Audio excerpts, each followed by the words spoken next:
एक छोटी सी चिड़िया ये बखूबी जानती है कि उसे अपने घोंसले में कैसे रहना है। पानी में रहने वाली मछली भी इस बात को समझती है कि उसका दायरा कितना है, वो पानी के बिना नहीं रह सकती है।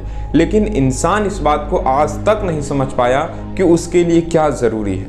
बाहर की दुनिया बेशक कितनी भी सुंदर हो, लेकिन मछली को कभी जल से बाहर दुनिया का लुत्फ उठाते देखा है क्या? लेकिन इंसान जो जानता है कि धरती के सिवा उसका और कोई घर नहीं, फिर भी वो धरती को तबाह करने में कोई कसर नहीं छोड़ता। अटल जी ने ठीक ही कहा था कि इंसान ने अपने चरण चिन्ह चंद्रमा पर भले ही अंकित कर दिए हों, लेकिन वह आज तक ये नहीं सीख पाया कि धरती पर कैसे रहना है।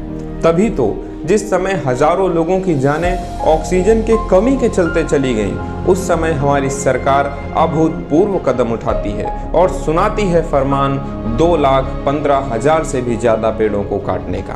क्या है पूरा मामला, आइए समझते हैं इस वीडियो में। कृपया वीडियो में अंत तक बने रहें, जिससे आप प्रकृति के साथ किए जा रहे सरकार के छलावे को अच्छे से समझ पाएं।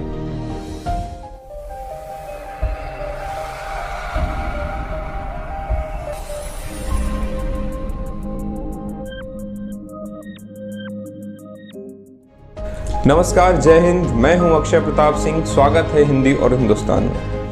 कहते हैं जहां मिठाई होती है वहीं मक्खियां भिनभिनाती हैं, और जहां पैसा होता है या धन होता है वहां इंसान भिनभिनाते हैं। मैं ऐसा इसलिए कह रहा हूं क्योंकि पिछले कई सालों से दुनिया भर की बड़ी कंपनियां और हमारी सरकार इस प्रयास में है कि किस प्रकार से धरती के नीचे दबे 3.42 करोड़ कैरेट हीरे को बाहर निकाला जाए। जी हाँ, 3,42,00,000 कैरेट, जिसकी कीमत लगभग 50,000 करोड़ है। अब एक नज़र में आप भी यही सोच रहे होंगे, ये तो बहुत अच्छा है, इससे देश को फायदा होगा, हीरों को जल्द से जल्द निकाल लेना चाहिए। लेकिन हम आपको बताना चाहेंगे कि ये इतना आसान नहीं है। हीरे जहाँ पर हैं वो मध्य प्रदेश का बक्सवाहा जंगल है।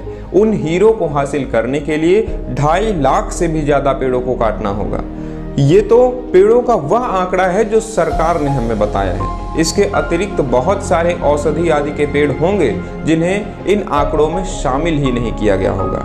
हीरों के लालच में पेड़ों को काटना महज डिफॉरेस्टेशन नहीं है, बल्कि सीधे सीधे कत्ल करने जैसा है। आप कल्पना करके देखिए, जंगल के एक एक पेड़ में न जाने कितने पक्षियों के घोंसले होंगे, न जाने कितने जानवर रहते होंगे, लेकिन इन सभी की परवाह न करते हुए जंगल को तबाह करने की योजना बनाई जा रही है। इस शुभ और लाभप्रद कार्य के लिए आदित्य बिरला ग्रुप ने सरकार से बक्सवाहा जंगल की 382.131 हेक्टेयर जमीन 50 सालों के लिए लीज पर ली है।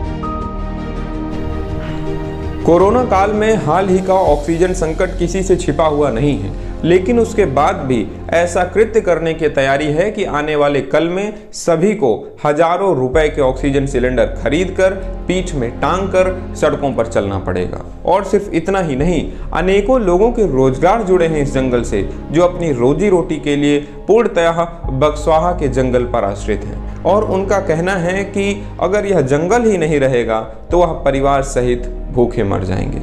बक्सवाहा के जंगल को बचाने के लिए सोशल मीडिया पर मुहिम भी तेजी से चल रही है, लेकिन हम चाहते हैं कि आप भी उसका हिस्सा बने, क्योंकि बात 50,000 करोड़ हीरे की है।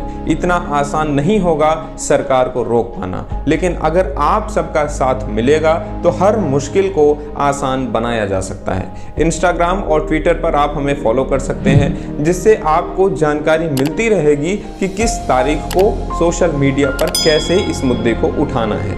अंत में सिर्फ इतना ही कहना चाहूँगा, हीरों से तिजोरियाँ तो भर लोगे, हीरों से तिजोरियां तो भर लोगे, लेकिन फेफड़ों में भरने के लिए ऑक्सीजन कहां से लाओगे? अगर यूं ही काटते रहे तुम लाखों पेड़ों को, अगर यूं ही काटते रहे तुम लाखों पेड़ों को, तो कब तक इस धरती पर रह पाओगे? अगर पेड़ होंगे, जंगल होंगे, तभी जिंदगी होगी। बचा लो इस धरती।